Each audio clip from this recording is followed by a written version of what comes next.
Hello student, good morning. जय श्री राम। आज की तारीख 28 दिसंबर 2023। आज के करंट अफेयर क्वेश्चन और ललन टॉप प्रश्नों में आप सभी का स्वागत है। आप सभी से रिक्वेस्ट है कि प्लीज़ वीडियो को पूरा देखा करें। लास्ट में एक लाइक, एक शेयर, एक कमेंट जरूर करें। ये कुमार गौरव सर के करंट अफेयर से लिया गया प्रश्न है, जो कि 1.5 घंटे की क्लास को हम 20 मिनट में कंप्लीट करा देते हैं। तो बस आप सभी से रिक्वेस्ट है कि प्लीज़ वीडियो को पूरा देखा करें। तो चलिए शुरू करते हैं आज के अपने पहले करंट अफेयर क्वेश्चन, जो कि 28 दिसंबर से संबंधित है। पहला प्रश्न है, हाल ही में क्यूएस सस्टेनेबिलिटी रैंकिंग 2024 में शीर्ष स्थान प्राप्त करने वाली भारतीय संस्थान कौन सा है? तो आपका सही जवाब हो जाएगा ऑप्शन ए, दिल्ली यूनिवर्सिटी। इसके बारे में व्याख्या देखते हैं। क्यूएस सस्टेनेबिलिटी रैंकिंग 2014 में पहला स्थान अगर पूछा जाए, विश्व में पहला स्थान किस यूनिवर्सिटी को मिला है? तो पहला स्थान मिला है टोरंटो यूनिवर्सिटी को, जो कि किस देश का है? तो यह कनाडा का यूनिवर्सिटी है। जबकि अपने भारत का पूछा जाए तो भारत का पूरे विश्व में 220वां स्थान है और वह विश्वविद्यालय है दिल्ली यूनिवर्सिटी। और यह जो है भारत में अगर देखा जाए तो भारत में इसकी रैंक पहली है। ठीक है, तो भारत में फर्स्ट स्थान है, जबकि विश्व में देखा जाए तो दिल्ली यूनिवर्सिटी का जो है 220वां स्थान है क्यूएस सस्टेनेबिलिटी रैंकिंग में। ठीक है, इसके बाद कनाडा के बारे में देख लेते हैं। कनाडा की राजधानी का नाम हो जाता है आपका ओटावा। सर्वाधिक लंबी तटरेखा वाला देश अगर पूछे विश्व में सबसे लंबी तटरेखा वाला देश कौन सा है? तो आपका सही जवाब हो जाएगा कनाडा। अथावास्का झील यह कनाडा में पाई जाती है और यह किसके लिए प्रसिद्ध है? तो यहाँ से यूरेनियम उत्पादित किया जाता है। विनिपेग जो है एक स्थान है कनाडा में, और यह जो है गेहूं की सबसे बड़ी मंडी कहाँ पर लगती है? तो गेहूं की सबसे बड़ी मंडी कनाडा में लगती है। किस स्थान पर? विनिपेग में। अब हम देखते हैं, फर्स्ट कॉमनवेल्थ गेम्स का आयोजन कहाँ पर किया गया था? तो हैमिल्टन में किया गया था। यह भी शहर कहाँ पर है? तो यह भी कनाडा में है। और कब किया गया था? तो 1920 में पहली बार जो है कॉमनवेल्थ गेम्स का आयोजन किया गया था। मॉन्ट्रियल जो है यह भी शहर किस देश से संबंधित है? तो यह भी कनाडा से संबंधित है। और यहाँ पर हाल ही में जो है कॉप जो है 15 का आयोजन किया गया। कॉप मतलब हो जाता है कॉन्फ्रेंस ऑफ पार्टीज 15। इसका आयोजन मॉन्ट्रियल में किया गया था। और मॉन्ट्रियल में ही 1887 में ओजोन परत संरक्षण के लिए आयोजन भी यहाँ पर किया गया था मॉन्ट्रियल में। ये सभी संबंधित प्रश्न कहाँ से संबंधित है? तो कनाडा से संबंधित है। हमारा प्रश्न था कि क्यूएस सस्टेनेबिलिटी रैंकिंग 2024 में शीर्ष स्थान प्राप्त करने वाला भारतीय संस्थान कौन सा है? तो यह है दिल्ली यूनिवर्सिटी जो है। लेकिन अगर विश्व में पूछे तो विश्व में दिल्ली यूनिवर्सिटी का 220वां स्थान है। वो पहला है टोरंटो यूनिवर्सिटी, जो कि कनाडा का है। नेक्स्ट है, दिल्ली के बारे में देख लेते हैं। तो दिल्ली जो है राजधानी कब बनी थी? तो इसकी घोषणा की गई थी 1911 ईस्वी में, लेकिन दिल्ली राजधानी बनती है भारत की 1912 में। इसके बाद हंगर इंडेक्स में जो है भारत की रैंक क्या है? तो हंगर इंडेक्स में भारत की रैंक है 111। पीस इंडेक्स में भारत की रैंक है 126। हैप्पीनेस इंडेक्स में भारत की रैंक है 126। क्लाइमेट चेंज परफॉर्मेंस इंडेक्स में भारत की रैंक है 7। और इस इंडेक्स में पहले, दूसरे और तीसरे इन 3 प्लेसेस पर कोई भी देश नहीं है।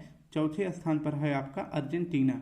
तो यह आप याद रखेंगे, पहले, दूसरे, तीसरे पर कोई देश नहीं है, चौथे पर अर्जेंटीना है और 7वें नंबर पर क्लाइमेट चेंज परफॉर्मेंस में अपना भारत है। जेंडर गैप इंडेक्स में भारत की रैंक कितनी है? तो जेंडर गैप इंडेक्स में भारत की रैंक है 127।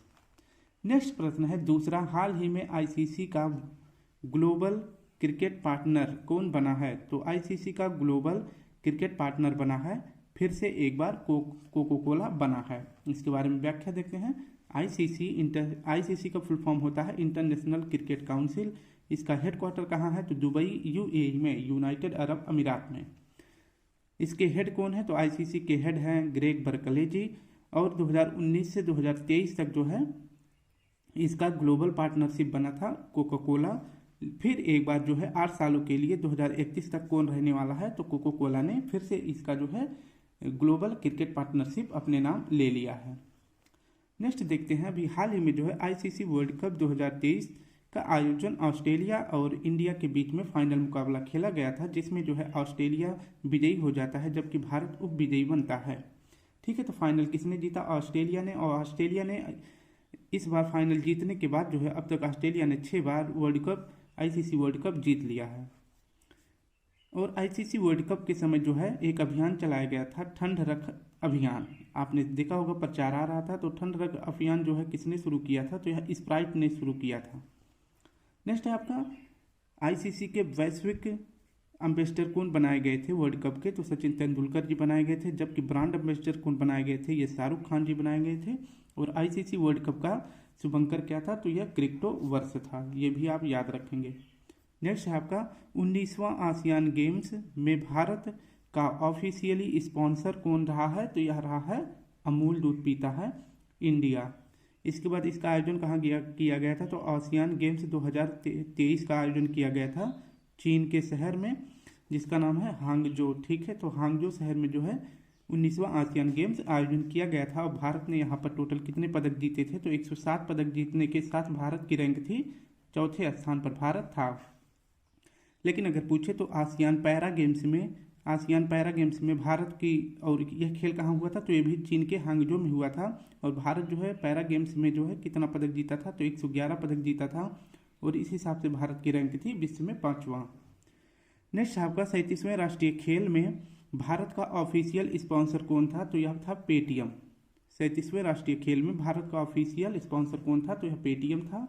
जबकि मोटो जीपी रेस यह जो है कहाँ पर हुआ था, तो इसका आयोजन किया गया था उत्तर प्रदेश के ग्रेटर नोएडा में। और इसमें जो है भारत की तरफ से ऑफिशियल स्पॉन्सर कौन था, तो इंडियन ऑयल था। तो मोटो जीपी रेस में भारत का ऑफिशियल स्पॉन्सर कौन था, इंडियन ऑयल था, ये भी आप याद रखेंगे। और जीता कौन, तो मार्को बेटेंजी जीता, जो कि किस देश का था, तो इटली का था। हमारा तीसरा प्रश्न है, देश में रूफ टॉप पर सौर क्षमता वाला अग्रणी राज्य कौन सा है। यानी छत पर जो है सौर क्षमता लगाने वाला देश का पहला राज्य कौन सा है, तो आपका सही जवाब हो जाएगा ऑप्शन बी, गुजरात। इसके बारे में पूरी व्याख्या देखते हैं। रूफ टॉप सोलर क्षमता यह जो है किसके द्वारा जारी किया गया है, मतलब यह रिपोर्ट किसके द्वारा जारी किया गया है, तो नवीकरणीय मंत्रालय के द्वारा यह रिपोर्ट जारी किया गया है। और इसमें बताया गया है कि पूरे भारत में जो है सौर क्षमता कितना है, तो 10.4 गीगावाट है, जिसमें से जो है 30% अकेले गुजरात योगदान देता है सौर क्षमता में। और कितना देता है, तो 3.2 गीगावाट देता है। इसके साथ जो है सौर क्षमता वाला भारत का पहला राज्य हो जाता है गुजरात, जो कि पूरे देश के सौर ऊर्जा उत्पादन में जो है 30% अकेले गुजरात का योगदान होता है। और दूसरे नंबर पर राज्य हो जाता है महाराष्ट्र, और तीसरे नंबर पर राजस्थान हो जाता है। इसके बाद गुजरात का कुछ मैप जो है भारत में इस तरह से होता है, आपको इतना तो पता ही होगा। इस क्षेत्र को क्या कहते हैं, इस क्षेत्र को कहते हैं कच्छ का तट, जबकि इस वाले क्षेत्र को कहते हैं काठियावाड़, और यहाँ के क्षेत्र को कहते हैं काकरा पार, तो ये आप याद रखेंगे। और कच्छ का तट में जो है कांडला पोर्ट है, जिसका वर्तमान में नाम क्या रख दिया गया है, तो दीनदयाल पोर्ट रख दिया गया है। यह एक ज्वारीय पोर्ट है, ये भी आप याद रखेंगे। और यहीं से जो है भारत 4 नदियां निकलती हैं, जो पूर्व से पश्चिम की दिशा में जाकर गिरती हैं। ठीक है, तो इस प्रकार से गिरती हैं 4 नदियां। और आपसे पूछा जाता है कि इन नदियों का जो है नॉर्थ से साउथ क्रम बताइए, तो आपको ये बताना है। तो नॉर्थ से साउथ इस प्रकार की नदियां हैं, साबरमती, माही, नर्मदा, ताप्ती। इनका ट्रिक होता है सा मा न ता, तो ये आप ऐसे याद रखेंगे, सा मा न ता। तो ये हो जाता है इनका क्रम। नॉर्थ से साउथ की तरफ जो है बहने वाली नदियाँ कौन सी हैं, साबरमती, माही, नर्मदा, ताप्ती। और ये कहाँ पर गिरती हैं, तो ये ये अरब सागर में गिरने वाली नदियाँ हैं। ठीक है, तो इस प्रकार से हमारा गुजरात से संबंधित प्रश्न हो जाता है। इसके बाद देखते हैं भारत का 24x7 सौर ऊर्जा संचालित गांव कौन सा है, तो 24 घंटे सौर ऊर्जा से चलने वाला गांव कौन सा है, तो यह है मोढेरा गांव। और यह किस राज्य का गांव है, तो यह भी गुजरात का गांव है। इसके बाद UNWTO के अनुसार सर्वश्रेष्ठ पर्यटन गांव किसे घोषित किया गया है, तो यह घोषित किया गया है धोडो गांव को। यह भी किस राज्य का गांव है, तो यह भी गुजरात का गांव है। और यह गांव किस क्षेत्र में स्थित है गुजरात के, तो यह कच्छ के क्षेत्र में स्थित गांव है धोडो गांव। नेक्स्ट प्रश्न है हमारा, देश में ब्लैक टाइगर की सर्वाधिक संख्या कहाँ दर्ज की गई है, तो देश में सर्वाधिक ब्लैक टाइगर की संख्या किस राज्य में दर्ज की गई है। तो इसका सही जवाब पहले देखते हैं कि किस टाइगर रिजर्व में ब्लैक टाइगर की सर्वाधिक संख्या रिकॉर्ड की गई है, तो आपका सही जवाब हो जाएगा सिमलीपाल। और राज्य पूछे तो उड़ीसा हो जाता है। ठीक है, तो इसके बारे में पहले जानकारी देख लेते हैं। राज्यसभा में अभी हाल ही में जानकारी दी गई है कि सिमलीपाल टाइगर रिजर्व में जो है 8 ब्लैक टाइगर देखे गए हैं। और यह सिमलीपाल जो है टाइगर रिजर्व किस राज्य का है, तो यह जो है उड़ीसा राज्य का है। अगर पूछे इस ब्लैक टाइगर का नाम वास्तविक रूप में क्या है, तो इसका नाम है मेलेनिस्टिक टाइगर। ब्लैक टाइगर का नाम क्या है वास्तविक रूप में? मेलेनिस्टिक टाइगर है, जो कि भारत में सर्वाधिक संख्या कहाँ पर देखी गई है? सिमलीपाल में 10 ब्लैक टाइगर हैं, जिनमें से 8 अकेले सिमलीपाल उड़ीसा में है। अब देखते हैं महत्वपूर्ण जो यहाँ पर दिए गए हैं टाइगर रिजर्व। एमपी में कौन सा टाइगर रिजर्व है, तो यह है कान्हा। ऑप्शन ए एमपी में है। दुधवा कहाँ पर है, तो यह उत्तर प्रदेश में है। राजस्थान में आपका हो जाता है रणथंभौर, जो है राजस्थान में है। राजस्थान में और अधिक हैं, कौन कौन से, तो सरिस्का, मुंदरा, रामगढ़, विषधारी, यह जो है भारत का 52वां टाइगर रिजर्व है। और यह किस राज्य में है, मतलब राजस्थान के किस प्रदेश में है, तो यह बूंदी में है। ठीक है, बूंदी जिले में है रामगढ़ विषधारी, जो कि भारत का 52वां टाइगर रिजर्व है। इसके बाद नेक्स्ट देखते हैं आपका जिम कॉर्बेट, इसका अब वर्तमान में नाम बदल कर क्या रख दिया गया है, तो इसका नाम अब रख दिया गया है रामगंगा, जो कि उत्तराखंड में है। भारत का पहला टाइगर रिजर्व कौन सा था, तो यह जिम कॉर्बेट था, जिसका अब नाम क्या रखा गया है, तो रामगंगा नाम रखा गया है। प्रोजेक्ट टाइगर की शुरुआत कब की गई थी, तो प्रोजेक्ट टाइगर की शुरुआत की गई थी 1973 में। इसके बाद इंटरनेशनल टाइगर डे कब सेलिब्रेट किया जाता है, तो अंतर्राष्ट्रीय बाघ दिवस मनाया जाता है। आपका हो जाता है टाइगर दिवस 29 जुलाई को मनाया जाता है। हमारा 5वां प्रश्न है यूट्यूब पर 2 करोड़ सब्सक्राइबर वाले दुनिया के पहले राजनीतिक नेता कौन है, तो यूट्यूब पर जो है 2 करोड़ सब्सक्राइबर वाले दुनिया के पहले राजनीतिक नेता कौन है, तो आपका सही जवाब हो जाएगा नरेंद्र मोदी जी। इनके बारे में व्याख्या देखते हैं। भारत में जो है भारत के prime minister Modi ji YouTube पर पहले फर्स्ट ग्लोबल लीडर बन गए हैं, जिनके सब्सक्राइबर कितने हो गए हैं, 20 मिलियन, यानी 2 करोड़ सब्सक्राइबर इनके यूट्यूब पर हो गए हैं। और इसके साथ जो है यह पूरे विश्व में पहले राजनेता बन गए हैं जिनके पास 20 मिलियन सब्सक्राइबर हैं। और इन्हें अभी हाल में जो है सर्वोच्च सम्मान किस देश का दिया गया है, तो पीएम मोदी जी को सर्वोच्च सम्मान दिया गया है ग्रीस का, मिस्र का, Papua New Guinea, Fiji, Palau और फ्रांस, इन देशों का जो है पीएम मोदी जी को सर्वोच्च सम्मान दिया गया है। जबकि द्रौपदी मुर्मू जी को तो ये सूरीनाम देश का अवार्ड सर्वोच्च सम्मान order of the yellow star पुरस्कार किसे दिया गया है, द्रौपदी मुर्मू जी को, जो कि वर्तमान में भारत की प्रेसिडेंट है।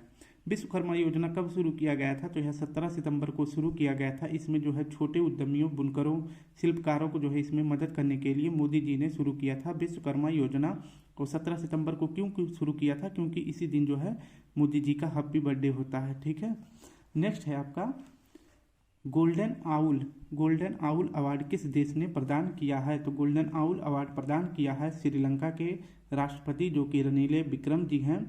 और इन्होंने किसे दिया है, तो भारत की नेवी को यह पुरस्कार गोल्डन आउल अवार्ड प्रदान किया है।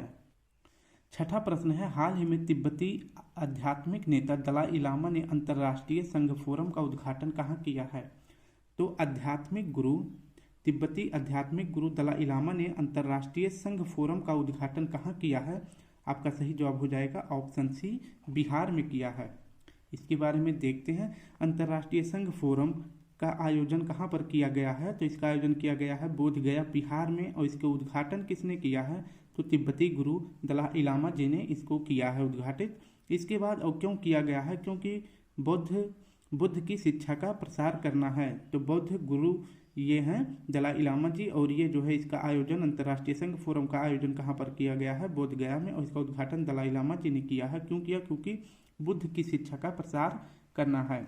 और दलाई लामा जी की पुस्तक का क्या नाम है, तो दलाई लामा जी की पुस्तक का नाम हो जाता है the little of encouragement. The little of encouragement पुस्तक किसकी है, दलाई लामा जी की है। इसके बाद देख लेते हैं कि बुद्ध से संबंधित प्रश्न है। तो जो है बौद्ध संगीति अब तक कितनी बार हो चुकी है, तो 4 बार जो है बौद्ध संगीति का आयोजन किया गया है, पहला, दूसरा, तीसरा, चौथा। तो इसको याद कर लेते हैं। तो पहला कब हुआ था, तो राजगिरी में किया गया था। दूसरा वैशाली में, सॉरी थोड़ा सा डिस्टर्बेंस हो गया था। तो हम देखते हैं फिर से एक बार, बौद्ध संगीति पहली बार राजगिरी में हुआ था। इस समय शासक कौन थे, अजातशत्रु। और ये किस वंश के थे, तो ये हर्यक वंश के थे। जबकि दूसरी बौद्ध संगीति वैशाली में हुई थी, इस समय कालाशोक शासक थे और यह शिशुनाग वंश से संबंधित थे। तीसरी बौद्ध संगीति पाटलिपुत्र में हुई थी। इस समय अशोक शासक थे और यह मौर्य वंश के शासक थे। चौथी कुंडलवन में हुई थी जो कि कनिष्क शासक थे और यह किस वंश के थे, तो यह कुषाण वंश के थे। अगर आप सभी को इसका ट्रिक याद करना है तो आप इसका पहला अक्षर ले लेंगे वे पाक, रवे पाक से हो जाएगा बौद्ध संगीति किस स्थान पर हुई थी और शासक कौन था, तो अका अक रवे पाक अका अक, ये इसका बौद्ध संगीति के बारे में आपको याद हो जाएगा। नेक्स्ट प्रश्न देखते हैं, 7वां प्रश्न है, हाल ही में अंतर्राष्ट्रीय महामारी तैयारी दिवस 2023 कब मनाया गया? तो हाल ही में अंतर्राष्ट्रीय महामारी तैयारी दिवस कब मनाया गया है, तो आपका सही जवाब हो जाएगा ऑप्शन सी 27 दिसंबर को। इसके बारे में जानकारी लेते हैं कि महामारी तैयारी दिवस यह कब मनाया जाता है, तो यह 27 दिसंबर को मनाया जाता है। और पहली बार कब मनाया गया था, 2020 में पहली बार मनाया गया था। आप सभी को पता है कि कोविड-19 कब आया था, तो 2019 में कोविड-19 आया था और यह कि जो है वैश्विक महामारी बीमारी थी। तो इस प्रकार की बीमारी से तैयार रहने के लिए हर साल जो है 27 दिसंबर को महामारी तैयारी दिवस मनाया जाता है। ठीक है, अब देखते हैं कि अभी जो है भारत में क्या देखा गया है। तो आप सभी को पता है कि JN1 यह एक कोविड सब वेरिएंट है और इसे जो है अभी हाल ही में क्या घोषित किया गया है, तो वेरिएंट ऑफ इंटरेस्ट जो है घोषित किया गया है JN1 बीमारी को। ठीक है, इसके बाद JN1 का जो है पहला केस कहाँ पर मिला था, तो केरल और कर्नाटक में इसका पहला केस मिला था।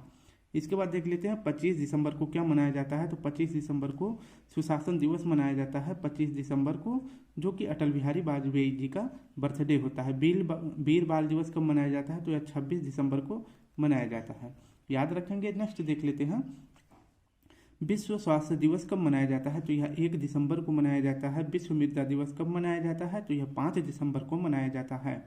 विश्व गणित दिवस कब मनाया जाता है, यह 22 दिसंबर को मनाया जाता है और रामानुजन जी के बर्थडे पर मनाया जाता है। विश्व गणित दिवस राष्ट्रीय गणित दिवस कब मनाया जाता है, तो 22 दिसंबर को मनाया जाता है। नेक्स्ट है हमारा कि भारतीय नेवी डे कब मनाया जाता है, तो भारतीय नेवी डे मनाया जाता है 4 दिसंबर को। इसके बाद मानवाधिकार दिवस कब मनाया जाता है, यह 10 दिसंबर को मनाया जाता है। आज का 8वां प्रश्न देखते हैं, हाल ही में किस राज्य के सड़क परिवहन निगम ने नम्मा कार्गो पहल का उद्घाटन किया है, तो किस राज्य के सड़क परिवहन निगम ने नम्मा कार्गो पहल शुरू किया है, तो आपका सही जवाब हो जाएगा ऑप्शन डी कर्नाटक ने। इसके बारे में पूरी व्याख्या देखते हैं। नम्मा कार्गो पहल जो है यह कहाँ पर शुरू किया गया है, यह कर्नाटक में शुरू किया गया है। और क्यों शुरू किया गया है, तो कार्गो मतलब होता है माल की ढुलाई, तो माल की ढुलाई के लिए बस सेवा शुरू की गई है, जिसमें इस बस में जो है GPS ट्रैकिंग की भी सुविधा अवेलेबल कराई गई है। और GPS कहाँ का सिस्टम है, तो यह USA का सिस्टम है। अपने भारत का जो है GPS सिस्टम कौन सा है, तो यह है नाविक, इसका नाम नाविक है, यह इंडिया का सिस्टम है। और ग्लोनाज जो है ये कहाँ का सिस्टम है, यह रूस का सिस्टम है, जबकि बाइडू चीन का सिस्टम है। इसके बाद बेंगलुरु जो है यह कर्नाटक की राजधानी है और कर्नाटक के CM कौन है, तो सिद्धारमैया जी हैं। और अभी हाल ही में जो है गारंटी बजट पेश करने वाला भारत का पहला राज्य कौन सा है, तो यह कर्नाटक है। नेक्स्ट है, एशिया में जो है हेलीकॉप्टर निर्माण की सबसे बड़ी फैक्ट्री कहाँ पर लगाई जा रही है, तो यह लगाई जा रही है तुमकुर कर्नाटक में। और किसके द्वारा, तो HAL यानी हिंदुस्तान एरोनॉटिकल लिमिटेड के द्वारा जो है एशिया की सबसे बड़ी हेलीकॉप्टर निर्माण फैक्ट्री का निर्माण तुमकुर में किया जा रहा है। होयलेश्वर मंदिर कहाँ पर है, तो यह कर्नाटक में है और यह जो है अभी हाल ही में 42वां विश्व धरोहर घोषित किया गया है। भारत का सबसे लंबा प्लेटफॉर्म कौन सा है, तो यह सिद्धरूदा स्वामी प्लेटफॉर्म है और इसकी टोटल लंबाई कितनी है, तो 1.5 किलोमीटर है। दूसरे नंबर पर अब गोरखनाथ प्लेटफॉर्म का हो गया है। नेक्स्ट है आपका, हाल ही में जो है किस राज्य के सबरीमाला मंदिर में मंडला पूजा का आयोजन किया गया है, तो किस राज्य के सबरीमाला मंदिर में मंडला पूजा का आयोजन किया गया है, तो सही जवाब आपका हो जाएगा ऑप्शन बी केरल में। इसके बारे में देखते हैं, मंडला पूजा जो है यह कहाँ पर सेलिब्रेट किया जाता है, तो सबरीमाला मंदिर में जो कि केरल में स्थित है। और यहीं पर जो है एक त्यौहार और मनाया जाता है जिसका नाम है मकरविलक्कू त्यौहार। केरल का जो है क्लासिकल डांस कौन सा है, तो मोहिनीअट्टम है और कथकली है, इसे आप याद रखेंगे। नेक्स्ट जो हो जाता है आपका, केरल में जो है कौन सा नेशनल पार्क है, तो पेरियार नेशनल पार्क है केरल में। केरल का शास्त्रीय भाषा कौन सा है, तो मलयालम इसका शास्त्रीय भाषा है। और यहाँ पर जो है लोक नृत्य यानी फोक डांस कौन सा है, तो थय्यम नृत्य यहाँ का लोक नृत्य है। इसके बाद देखते हैं, भारत का दक्षिणतम पहाड़ी कौन सा है? तो भारत की सबसे दक्षिणतम पहाड़ी है कार्डमम पहाड़ी, और यह किस राज्य में है? तो केरल और तमिलनाडु में है। दुर्गा पूजा कहाँ पर सेलिब्रेट किया जाता है? तो दुर्गा पूजा यह पश्चिम बंगाल का फेस्टिवल है और इसे भी हाल ही में जो है 14वें नंबर का अमूर्त धरोहर घोषित किया गया है। गरबा नृत्य यह जो है कहाँ पर सेलिब्रेट किया जाता है? गरबा नृत्य को गुजरात में सेलिब्रेट किया जाता है और यह नवीनतम 15वें क्रम का अमूर्त धरोहर है। नेक्स्ट और आज का आखिरी प्रश्न है, हाल ही में उत्तर प्रदेश में पहली इंट्रा डिस्ट्रिक्ट हेलीकॉप्टर सेवा कहाँ प्रारंभ की गई है? तो उत्तर प्रदेश में पहली बार जो है इंट्रा डिस्ट्रिक्ट हेलीकॉप्टर परियोजना कहाँ शुरू की गई है? तो आपका सही जवाब हो जाएगा ऑप्शन ए, आगरा से मथुरा के बीच में। इसके बारे में देखते हैं। ये आपका हो जाता है आगरा, ये मथुरा हो जाता है, ठीक है। तो आगरा और मथुरा, आगरा में जो है कौन सा फेमस स्थान है? बटेश्वर महाराज का मंदिर है, जबकि मथुरा में जो है गोवर्धन प्लेस है, ठीक है। तो आगरा से और मथुरा के बीच की टोटल दूरी कितनी है? 65 किलोमीटर है। और इसी बीच में जो है दूरी को तय करने के लिए पहली बार इंट्रा डिस्ट्रिक्ट हेलीकॉप्टर परियोजना शुरू की गई है, ठीक है। और यह जो है किस मॉडल पर आधारित है? तो यह हेलीकॉप्टर मॉडल आधारित है PPP मॉडल पर। इसका मतलब हो जाएगा पब्लिक प्राइवेट पार्टनरशिप। तो इसमें जो है पब्लिक की तरफ से कौन रहने वाला है? तो यूपी का गवर्नमेंट रहेगा, इसके बाद मतलब योगी जी रहेंगे। और प्राइवेट कौन, कहाँ की किस कंपनी है? प्राइवेट कहाँ की कंपनी है? तो उत्तराखंड की राजसू प्राइवेट लिमिटेड कंपनी है। तो इनके बीच जो है समझौता हुआ है। अब से जो है भारत में आगरा से और मथुरा के बीच एक चॉपर स्टार्ट किया जाएगा जो कि PPP मॉडल पर बना है। तो स्टूडेंट इस प्रकार से हमारे करंट अफेयर क्वेश्चन और ललन टॉप प्रश्न हो जाते हैं। इस प्रश्न में जो है कोई ललन टॉप प्रश्न नहीं था, इसलिए इसमें कोई ललन टॉप प्रश्न नहीं डाला है, क्योंकि सर के क्लास में भी नहीं था। तो फिर आप सभी से रिक्वेस्ट है, वीडियो अगर पूरा देख ली हो तो एक लाइक, एक शेयर, कमेंट जरूर करें। कल फिर मिलते हैं एक नए करंट अफेयर के साथ। तब तक के लिए आप सभी को प्यारा सा जय हिंद, जय भारत।